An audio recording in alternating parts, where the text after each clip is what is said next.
Hi, welcome, my name is Dale. This is my Harley Davidson Softail Heritage Classic. It's the 2018 with the Milwaukee 8 engine. Decided tonight that I'm going to do a few little upgrades to it, some accessories. First off, you'll notice that the screen is missing. Unfortunately, when I got the bike delivered, I've noticed there was a slight scratch on the screen itself. So thankfully, the Harley Davidson dealership have ordered me a replacement one, and that's one of the first jobs that I'll do tonight, is get that fitted back on. I've got some engine bars to go on, I've got some highway pegs to go on, seat to go on the back, a bit more of a comfortable seat for the wife, which was complaining when we was out that it wasn't quite comfortable enough for her. So we've got a new seat to go on there. Got a Sissy bar. The first one I had was a short Sissy bar, so she wanted a little bit more support to the back area, so I've decided to go for a slightly taller Sissy bar. So we'll get that dropped on, and then a bike rack as well. I have ordered some Vance & Hines exhausts. I'm still waiting on those to arrive into the UK. Dealership did tell me that they anticipate them coming in today. I didn't get that phone call, so I'm assuming they haven't arrived. But hopefully in the next few days we'll get the Vance & Hines exhaust, get the stock ones taken off and get the new ones put on, and yeah, see what it sounds like. Oh.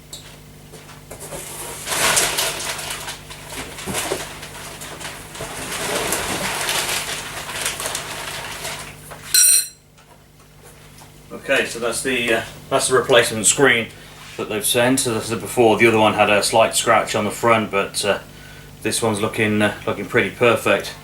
Now these are relatively easy to fit in.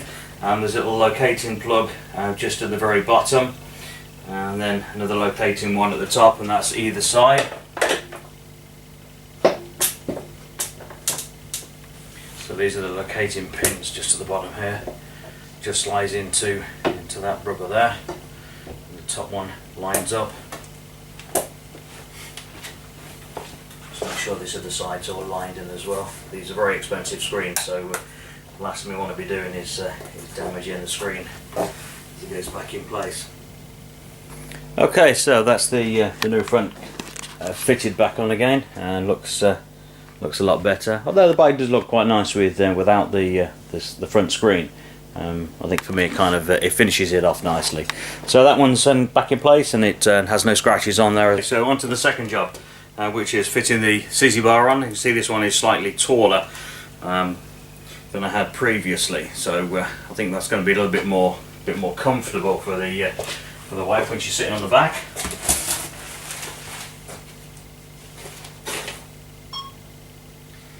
Okay, so when it is located into the two front pins, which you can see down there is a little bit of spring tension on this part of the bar here, just to make sure that it's located incorrectly, and then it is just a case of popping down into place from either side. Make sure that they are locked in nice and solid, and then you're good to go. Okay, so once that's on, then what we'll do is, obviously it needs a bit of a back support into here, so we'll get that fitted on, and then we'll have a look at fitting the bike rack on. Now there's going to be a slight problem, because where this bike rack fits here, it does foul against the number plate, so that's going to be a bit of an issue. There is a kit that is available through Harley Davidson. They have supplied it free of charge, because they didn't know at the time that the bar would actually foul against the number plate, and this conversion kit here, it does lower the number plate down, and it kind of sits down at this area here. It is a bit of a complicated kit, in the sense of mounting a new number plate bracket, having a light fitted that goes underneath here, disconnecting the bulb from the inside, so obviously the light doesn't reflect up against the number plate. It does reflect down on the plate. I have opened the kit up and I've had a look at the kit, and I have to say that I'm probably not overly happy with having the number plate down at this bottom section here. So I think I'm going to go with probably another option, which isn't a legal option from a number plate size perspective.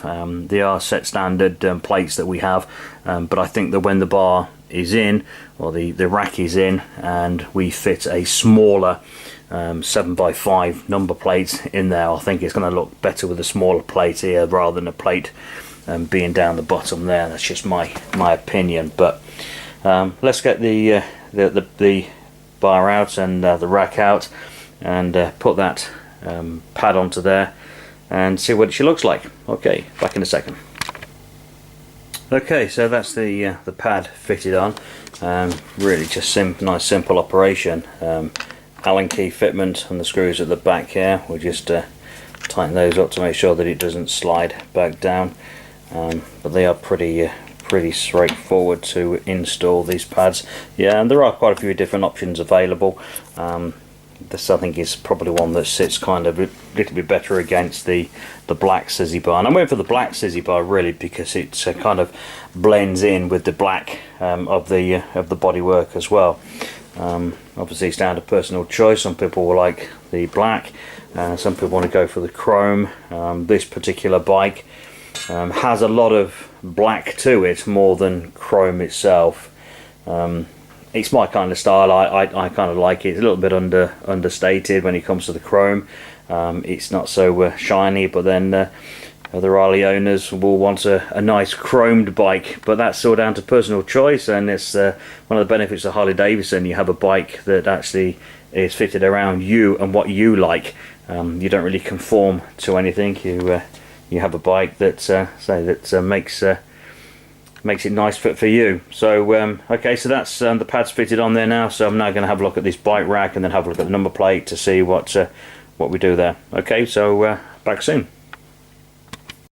Okay, so we've got the rack semi fitted on. Just need to tighten up these nuts here. You have to locate it into the back stud here, and there's a corresponding stud the other side, and then you've got a little bracket here that sits across that holds it all in place. It was easy to do it obviously off the bike. You can't do it on the bike because you need to get to these screws here, which are hidden down out of sight behind where the seat goes. So it is a job you have to do. Take it off the bike, it's a lot easier. So we're just going to get these nuts here now all tightened up, and then we'll get it put on the bike. Okay, so that's the luggage rack fitted onto the back of the bike now. And as I mentioned earlier, we were talking about the number plate positioning, and you'll see here now that you just cannot fit the number plate back in place. It just will not fit. So Harley Davidson's fix is to remove this section here, disconnect the light from in here for the number plate light at the top, fit a new number plate light here, and a bracket that fits onto these two screws here, onto these screws that hold the indicator lights on, to have it down here, and then your number plate sits somewhere down there. Now I don't particularly like the look of that. I think it just sits way too low. So what I've done, I've got a smaller plate made which is going to fit into there, and I think that will probably fit a little bit neater in the back of the bike. So I'm going to get that put into place now, and then we should get finished up for the night. I think it's a little bit too late now to put my engine bars on, so that may be a project for me for tomorrow night. So okay, I'll see you soon.